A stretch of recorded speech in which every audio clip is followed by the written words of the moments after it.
বুধবার রাজ্যে দ্বিতীয় দফা নির্বাচনের আগে একটি কুৎসিত ভিডিও ভাইরাল সমাজ মাধ্যমে। কমিশন সূত্রে খবর, ওই ভিডিওটি মুখ্যমন্ত্রীকে নিয়ে। তা নজরে আসতেই পুলিশকে দ্রুত পদক্ষেপ করতে বলল নির্বাচন কমিশন। এহেন নির্দেশের পরই তথ্য প্রযুক্তি আইনে ওই ভিডিও নিয়ে মামলা পুলিশ রুজু করতে পারে বলে জানা যাচ্ছে। অন্যদিকে দ্বিতীয় দফার ভোট নিয়ে আরও সতর্ক কমিশন। নতুন করে একগুচ্ছ নির্দেশিকা জারি করা হয়েছে। শুধু তাই নয়, সম্পূর্ণ ভোট প্রক্রিয়া শেষ হলেই ওয়েবকাস্টিংয়ের ক্যামেরা খুলতে হবে বলেও জানিয়েছে কমিশন। বঙ্গভোটে এবার হাই ভোল্টেজ কেন্দ্র ভবানীপুর। একদিকে প্রার্থীর খোদ রাজ্যের মুখ্যমন্ত্রী মমতা বন্দ্যোপাধ্যায়, অন্যদিকে বিরোধী দলনেতা শুভেন্দু অধিকারী।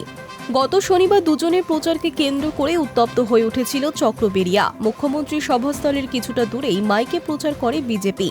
ঘটনায় চরম ক্ষুব্ধ হন মমতা বন্দ্যোপাধ্যায়। বক্তব্য না রেখেই সভাস্থল ছাড়েন তিনি। এহেন ঘটনার পরই সমাজ মাধ্যমে একটি কুরুচিকর ভিডিও ভাইরাল হয় বলে অভিযোগ। রাজ্যের মুখ্যমন্ত্রীকে নিয়ে সেই ভিডিও। বিষয়টি কমিশনের নজরে আসতেই পদক্ষেপ করা হয়।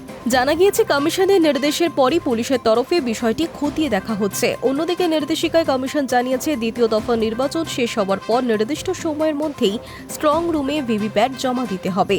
প্রথম দফায় অনেক ক্ষেত্রেই দেখা গিয়েছে নির্দিষ্ট সময়ের অনেক পর ভিভিপ্যাট জমা পড়ছে, কিন্তু এবার তা করা যাবে না বলে স্পষ্ট জানিয়ে দিয়েছে কমিশন।